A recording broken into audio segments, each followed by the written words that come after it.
Good morning, everyone. Welcome to the Monday, December 15th, 2014 meeting of the Lewis County Board of County Commissioners. We have a full quorum. All three commissioners are present. We'll begin with the flag salute. Commissioner Schulte. I pledge allegiance to the flag of the United States of America and to the republic for which it stands, one nation under God, indivisible, with liberty and justice for all. Mr. Chair, I move that we approve the minutes of December 8th, 2014. Second. Motion made and seconded to approve the minutes of December 8th. Questions, deletions, corrections? All in favor signify by saying aye. Aye. Aye. Opposed, nay. Motion carries. Public comment. We have three people signed up. Steve, of course, McLeod.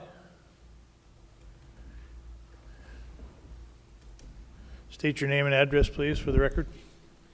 Steve Corries, Centralia, 724 J Street, and I'm here representing the Centralia Downtown Association today. We are a comprehensive downtown revitalization program that's affiliated with the Washington Main Street program, and we're the ones who, among other things, produced that little thing called the Lighted Tractor Parade, which we're happy to report drew over 10,000 spectators again Saturday night. And we have plans for next year to create a full weekend event so that we can leverage the success. We actually had over 10,000 people last year. Como News put a little video clip up on their Facebook page, which so far has gotten around 30,000 views. So we think we have an opportunity to get even more people to our community. So be looking for a lodging tax request for next year. Thank you. It was a great event, great event. Bob Bozarth. Good morning, Commissioners. I'm Bob Bozarth. I reside at 247-06 Woodard Road in Chehalis. I'd like to address you this morning once again on Initiative 594, which was a people's initiative. And I would like to ask that you consider a couple possibilities. I have been a law-abiding citizen all of my life, and I've never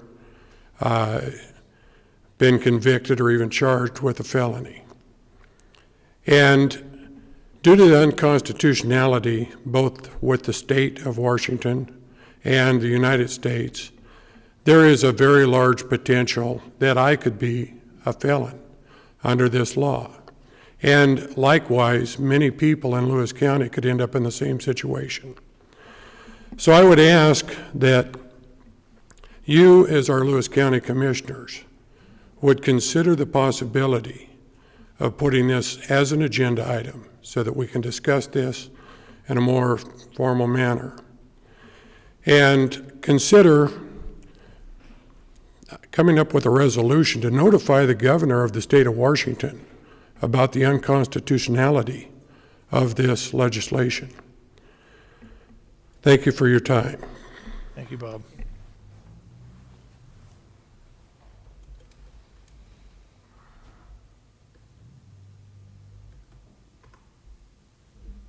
Hal Washburn.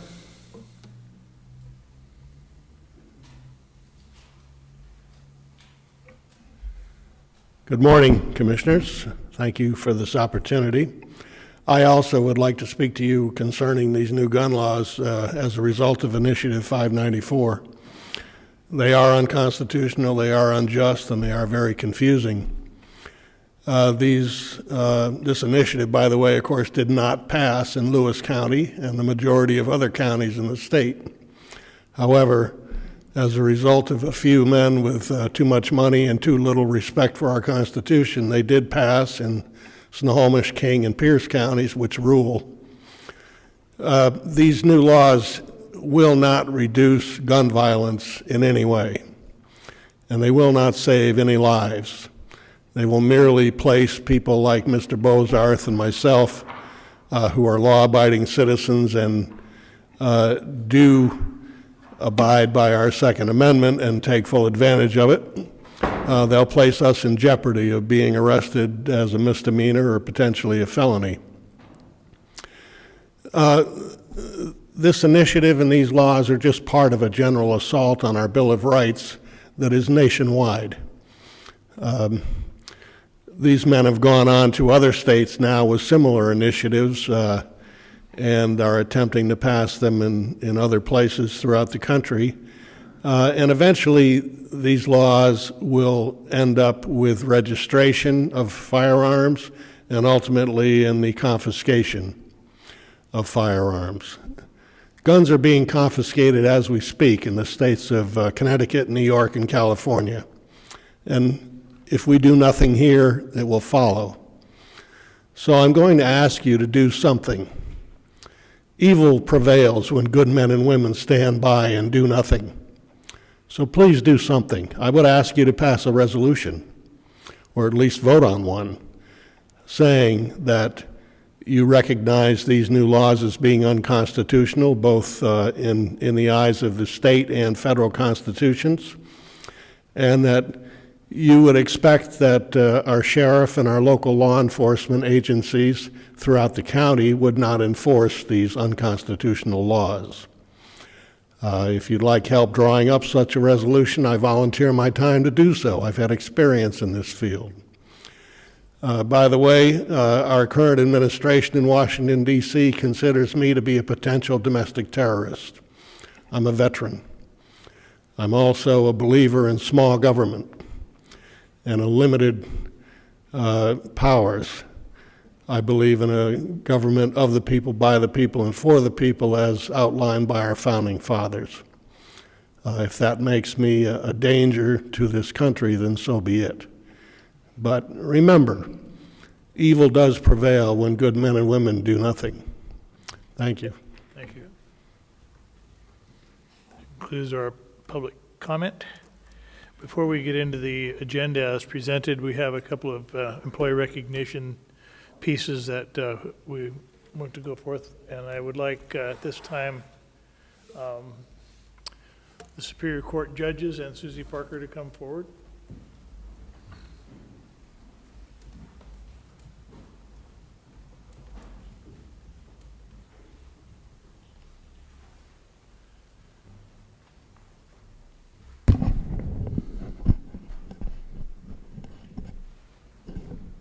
I'm gonna get IT to fix this someday. This is a very distinguished award, and I wanted to get the judges. I'm glad you guys all came this morning. Lewis County has been put on the map in more ways than one in the last few years, and this is just one more area, and I appreciate the efforts. I just want to read this document. The Court Management Council awarded Susie Parker, Superior Court Administrator for Lewis County, the 2014 Court Manager of the Year Award. The Court Manager of the Year Award was established in 1987 to honor outstanding court managers who exemplify the leadership and ideals of their chosen profession. The CMC presents the award each year to an individual whose leadership has been transformative on a regional or statewide basis, and who has mobilized and unified people to take action for the greater good. Award recipients have been people who, apart from their noteworthy personal accomplishments, have raised the capacity of others to improve the administration of justice. Their leadership has had a regional or statewide impact. The award was presented by the State Court Administrator, Callie Dietz, with the Administrative Office of the Courts at a Court Management Council meeting on Friday, December 12th in SeaTac, Administrative Office of the Court's office. And this award is presented to Susie, and we felt that we should also recognize her for her efforts on the statewide level, and we appreciate you very much. So, if I can find it now. Carrie. Here it is.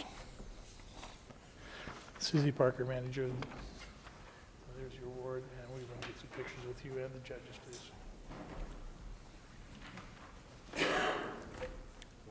This way? Okay. You get to be in back. Do you have the little cards with the numbers on them? Keep moving. I want you guys to be around, Susie. So, one of you on his side. Bill? Right here. Now you can see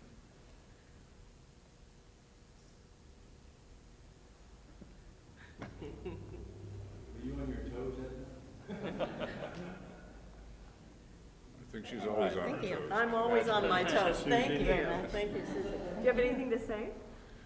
Thank you. It was, actually, it was quite a surprise. I was there under the pretense of giving a talk, something unrelated, a court management computer system we're implementing, and I was totally surprised. So these guys can really keep a secret. We did this time.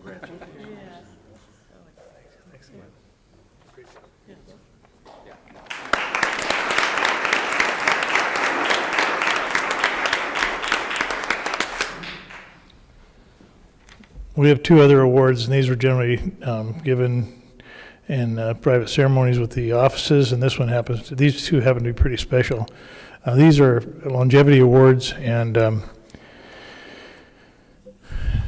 they're just people who have pretty much devoted their working lives to Lewis County, and so it's kind of important that we honor them and recognize them. The first is Ross Kenepaw from the Sheriff's Office. Ross, do you want to come up?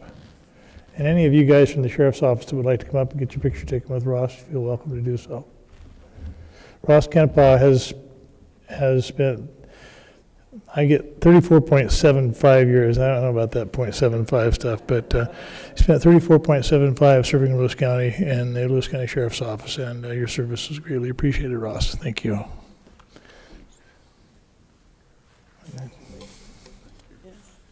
Congratulations. Do you have anything to say? We gotta move this way or this way. It's been a long run. It's been a long run. Which way you want to go? Mike's in front of your head here. Here we go again.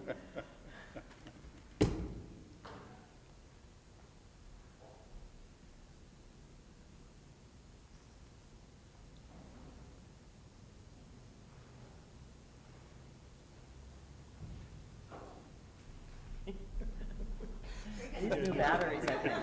Can we get her a new camera? Something that's not just in the 80s. And our final award is another longevity award. And it says here that this person has spent 18 years with the BOCC, 7 with solid waste, and 12 with the clerk's office, which indicates to me that she can't hold down a job, but just kidding. Krista Partee, the clerk's office, is retiring this year with 37 years of service to Lewis County. Crystal?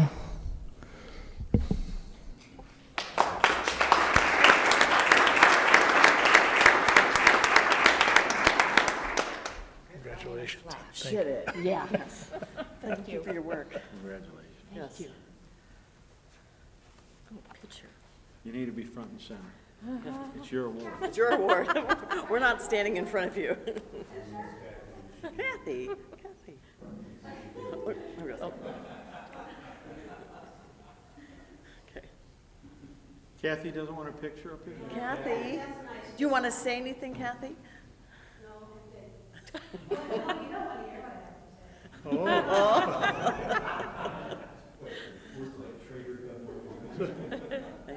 Thank you for all. Congratulations. So what I said may have been more true. She really can't hold a job. So what I said might have been true. She really can't hold a job, huh?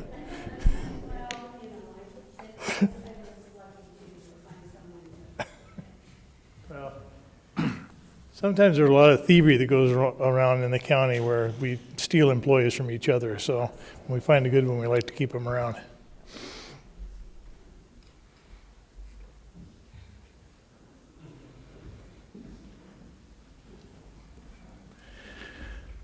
Okay, moving forward with the agenda.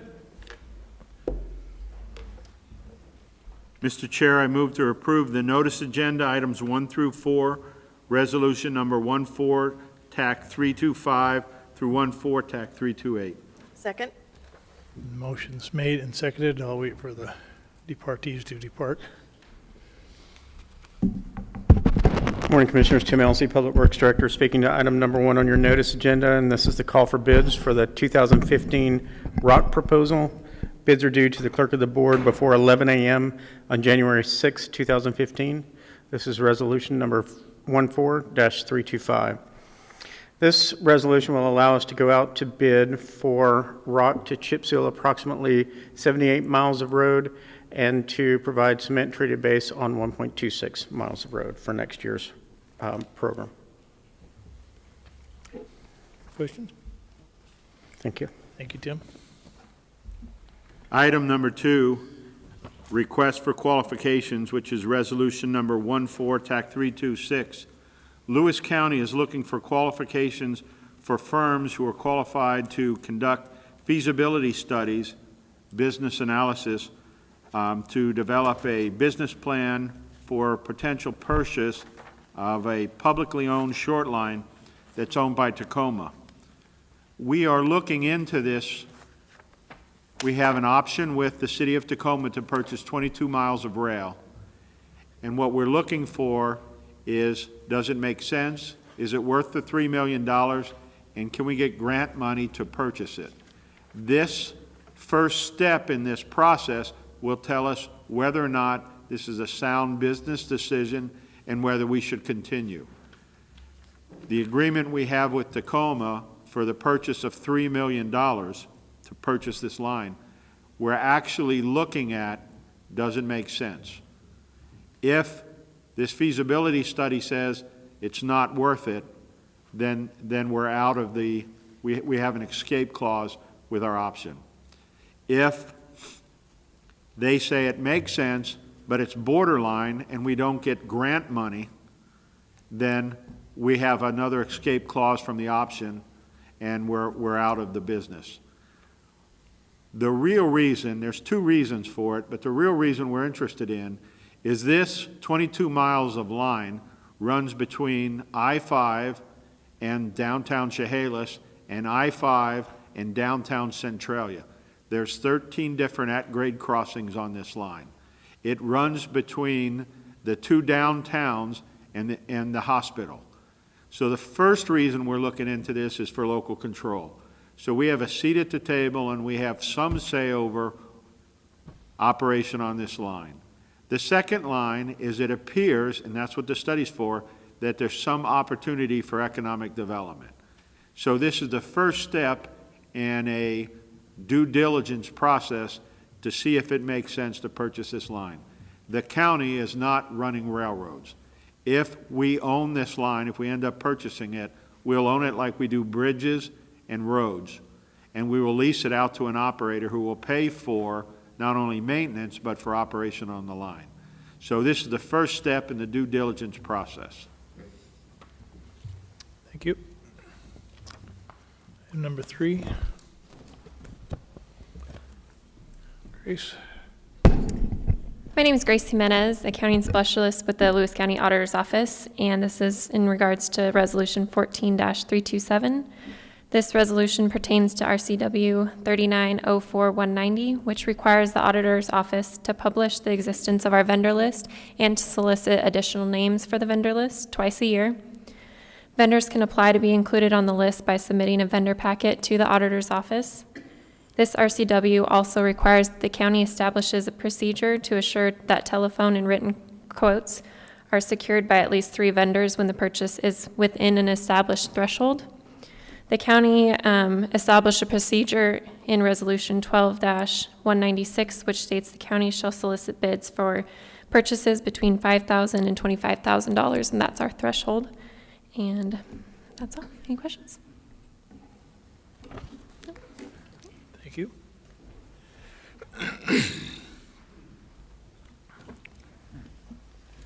Good morning, Glenn Carter from the Prosecutor's Office. Item 4 is Resolution 14-328. State law generally requires all vehicles owned or controlled by the county to be marked while used in public business or operated on the public highways. RCW 4608-065, however, authorizes county boards of county commissioners to provide by rule or ordinance for exceptions to the marking requirements with respect to vehicles, quote, used for law enforcement, confidential public health work, and public assistance fraud or support fraud.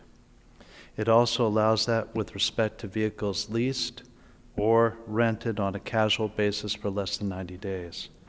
The proposal to be heard on January 5th at 10 a.m. in this room adds a new section to the Lewis County Code, proposed LCC 1.36.020, prescribing exceptions to the marking requirements imposed by RCW 4608065. Any questions? Questions of the board? Thank you, Glenn. That concludes our notice agenda. Are there any questions from the board on any of the items presented? We have a motion and a second, so I will ask for a vote. All in favor of passing the notice agenda as presented, say aye. Aye. Aye. Opposed, nay. Notice agenda is passed. Mr. Chair, I move that we approve the consent agenda, resolution number 14-329 through 334, items 5 through 10. Second. Motion made and seconded. Item number 5 is the approval of warrants. This week we have 286 warrants approving in the amount of $1,287,104.65.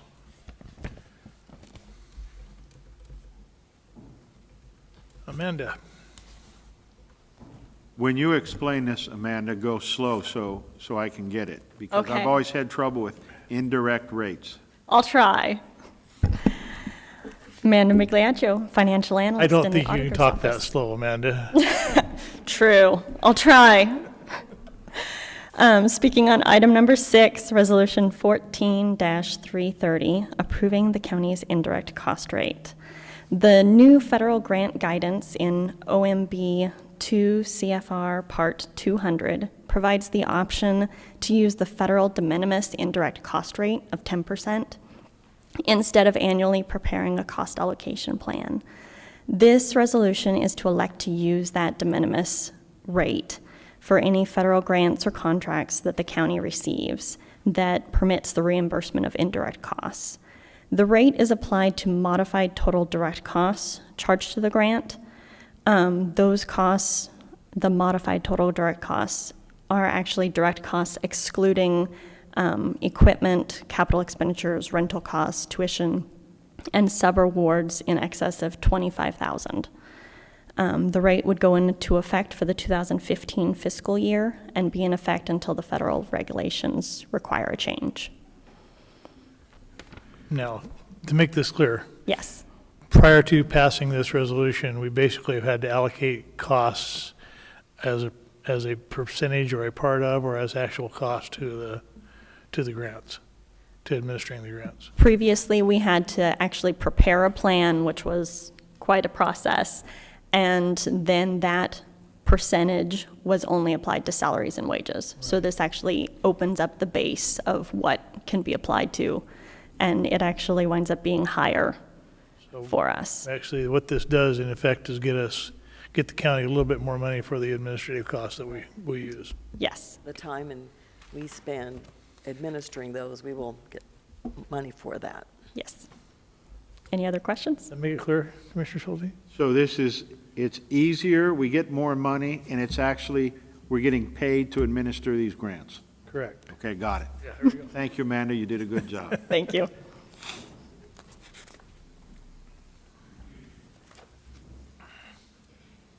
Candy, are you going to do this? It says you are. If you would, that would be good.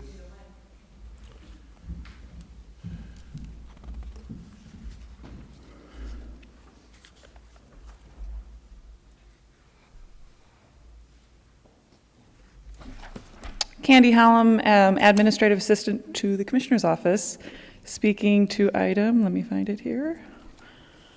Speaking to item 7, resolution number 14-331, approving an agreement with Washington State Office of Public Defense for public defense improvement funding in the amount of $92,863. This funding is for the period of January 1, 2015 through December 31st, 2015, and it's an annual grant that we get every year for covering some of our expense on public defense funds. Thank you. This fund has been used in the past to do improvements in the court system. So that's basically what it goes to. I know one of the things we've done over there is provide for some sound devices for people that are hard of hearing, things like that. So. Tim Elsey, Public Works Director. Speaking to item number 8, resolution number 14-332, and this is the proposed vacation of a portion of Mountain View Drive in Packwood, Washington. The property owners abutting a portion of Mountain View Drive have requested that the county vacate a portion of the right-of-way. Any and all interest other than the requesting parties will be evaluated as part of the engineer's report. The requesting parties have deposited a check to cover administrative and publication costs of the vacation. And passing this resolution would instruct the county engineer to examine the road, evaluate the request, and file an engineer's report as required by RCW 3687010 and Lewis County Code 12.15. Thank you, Tim. This road was requested by one of the constituents up in Packwood. That road has been abandoned for at least 20 years, maybe 40 years. And so they would like it to revert back to the property owners. And so this request is just to examine that to see if that's something that we want to do. Item number 9, resolution number 14-333, approving an interlocal agreement with Cowlitz County for reimbursable work. This is a cooperative interlocal agreement, and it's a reciprocal interlocal agreement, which would allow us to provide work for Cowlitz County and would allow Cowlitz County to provide work for us. One of the major objectives of this interlocal agreement is to allow their water treatment plant operator to substitute for us in the operations of the Vader water treatment plant when our operator is not available. Okay. Thank you. Thank you.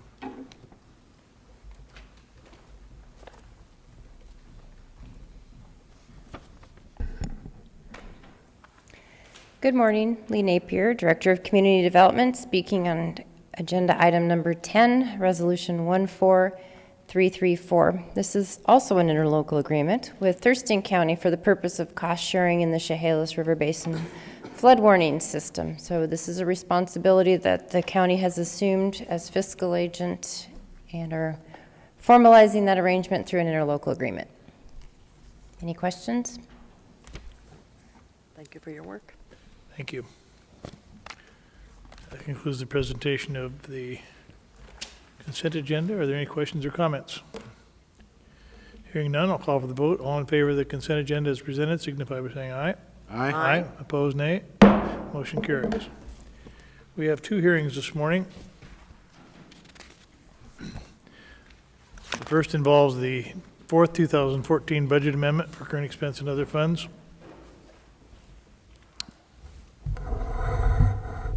Procedurally, same procedures. We have a staff presentation followed by a question and answer period, which will then be followed by the hearing whether you approve or disapprove of the amendment as presented. I will say that when I first started this job almost 8 years ago, we used to have up to 13 budget amendments a year, and we're down to 4, which is pretty refreshing, actually. So, Mr. Walton. Good morning, Commissioners. Steve Walton, Budget Administrator. Copies of the detailed budget amendment are available at the front of the room, and there's also a sign-up sheet for public comment. This hearing requests approval of the 4th 2014 budget amendment, resolution number 14-335. Notice of this public hearing was published in the Chronicle on December 2nd and the 9th. The total budget amendment for all funds, as noticed in the Chronicle on the previously mentioned dates, was an increase in expenditures of $1,147,582, a revenue increase of $366,136, and a use of fund balance in the amount of $781,446. Subsequent to the notice that was published in the paper on the dates I just mentioned, some changes occurred, resulting in an increase in expenditures of $210,800 and an increase of $60,000 in revenue.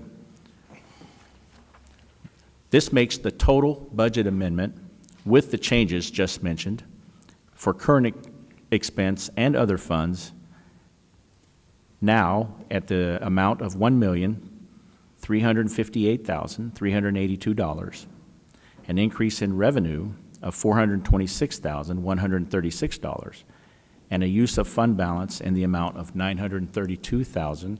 $246. The portion of this budget amendment that affects the current expense fund is an increase in expenditures of $421,308, an increase in revenue of $5,000, and a use of fund balance in the amount of $416,308. The amendment is broken down as follows. $307,614 occurred in transfers. $193,652 was for county maintenance and increases in utility rates. $150,000 for equipment for a secondary data center. $147,220 for an increase, or to pay for increases rather. I'm going to rephrase that. Results in an increase in expenditures to pay for annual and sick leave payouts for retired and newly elected officials. $50,000 increase in professional services, costs, and supplies associated with the Southwest Washington Fair. $195,000 increase for settlement of claims, namely the prison legal news. That was the biggest hit there. $50,000 increase for overtime and an interfund professional services for E911 communications. And lastly, $264,896 for other services, supplies, salaries, benefits, and changes in grant contracts. Are there any questions? I receive a question many times about why do these amendments occur? And I always think, well, we could not anticipate some of these happening, or we think they might happen, but we don't know how much, like utility rates. Say, City Chehalis or PUD or whatever, they increase the rates during mid-year, and that's not in our budget, so we need to account for that.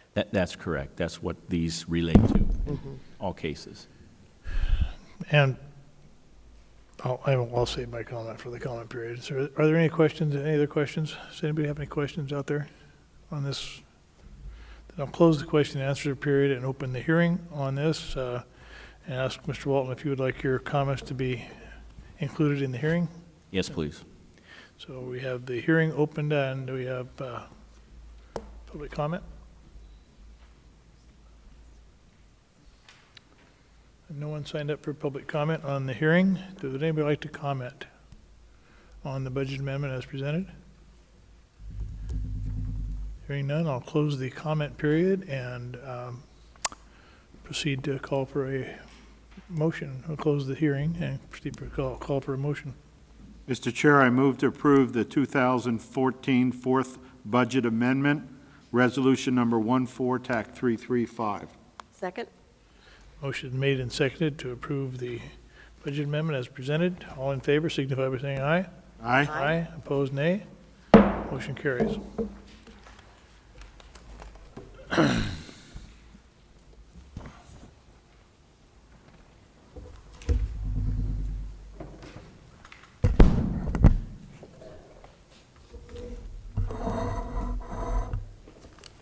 Our second hearing is regarding dangerous dogs or animals or whatever we're doing here with animals. We have the same procedure, staff report followed by a question and answer, which is followed then by a comment period. So, good morning, Danette York, Director of Public Health and Social Services. I will be providing the staff report for ordinance number 1260, changes to the Lewis County Code 6.05 titled Animals. This hearing was published on December 2nd in the Chronicle and December 3rd of 2014 in the East County Journal. After past decisions made in a court case out of Pierce County, we have realized that following our code as written could lead us to be out of compliance with laws. So we took this opportunity to change the language in the code and to clean up some language allowing us to more efficiently handle matters related to animals within our county.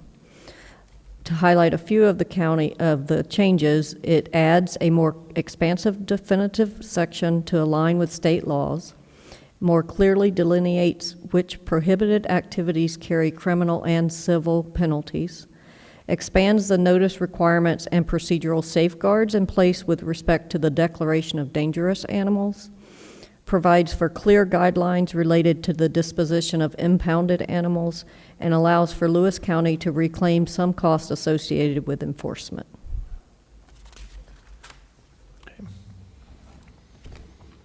Questions? Questions from the public?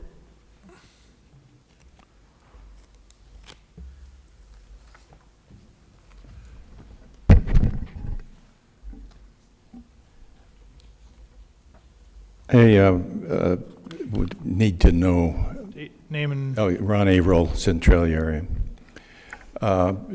Just exactly what, I remember that when this first came up that we had a problem that we couldn't charge fees because of the way that we had recorded our law, and that was a concern.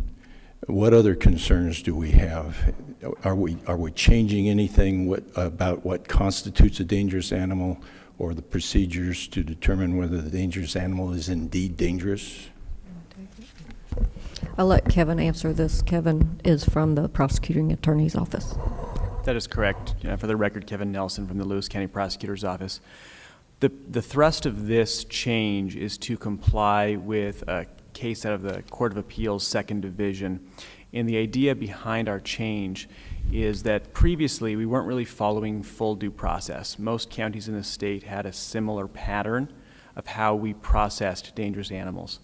And what we changed is we're providing a full evidentiary hearing without cost to the animal owner, and then we're allowing them to appeal. And the way that we're doing that is we're providing a full record on that initial hearing. And so by doing that, we're complying with due process. A lot of the other things we were doing simply clean up the way the code was written previously.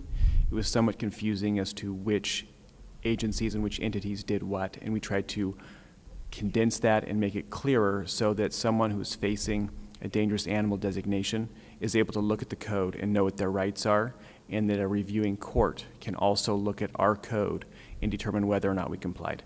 Okay, thank you very much. Was that more clearly defining what a humane officer was? There is some question about what a humane officer can do. We defined it a little bit further, but previously a humane officer and what a true law enforcement, fully commissioned law enforcement officer was, there was a lot of overlap. And so we define what an animal control officer can and cannot do without stepping on what a fully commissioned law enforcement officer can or cannot do. This whole subject came painfully home to me. I was having a conversation with my brother up in Federal Way, Covington, someplace up there, and he was in the process of building a fence because his son had a pit bull that chewed up a dog. And I informed him that in Lewis County that dog would probably not survive. He wouldn't be allowed to build a fence for him because we'd probably have the dog put down. And that's what I think our code allows for. Is that correct, Kevin, or am I way off base there? Under some circumstances, yes. Probably not necessarily on a first type of an offense. The idea here is that we are able to identify dangerous animals, and then once they've been identified, we can take more definitive action if they aren't properly maintained or if they fail to maintain immunizations for the animal, if they allow the animal off their property, if it's not muzzled, things of that nature. Yeah, I think this was the third offense. So with that, are there any other questions? Then I'll close the question and answer period and ask if you two would like your comments to be incorporated into the hearing. Please. Yes. Thank you. So we open the hearing on this ordinance.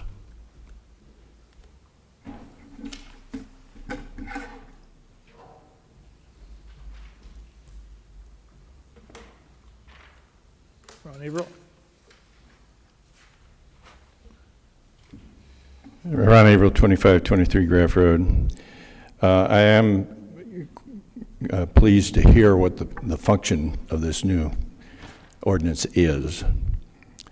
And because I've had a personal experience myself with one of my daughter's dogs. She also has had a pit bull. And that pit bull lived in a community where people passed the house constantly and was being tormented by two children that walked by that house. She finally got upset enough that she escaped and bit one of the kids. The mother from Seattle didn't like pit bulls and completely blew the thing out of proportion, claiming that this was unprovoked. It was not unprovoked. One of my concerns is that the way this case was handled, there was undue position in reporting what was going on to the lady who was making the charges against the dog without adequate backup and proof that what she was saying was the truth. The dog would probably have been put down had it not been that we finally got it to the hearings examiner, and the hearings examiner dismissed the case because there was not adequate or proof that what had taken place was anything other than the statement of this woman who had fear of a pit bull. I removed that pit bull from that area because it was the traffic was too much. And I've got it at my house, which is up on a hill and away from the trees, and nothing passes by. Even though the dog was only potentially dangerous, I still get a visit from the sheriff's office about once every 6 months. This dog is not dangerous. So I'm glad to see that we're developing procedures that will give people an opportunity to defend themselves. Thank you. You have a comment?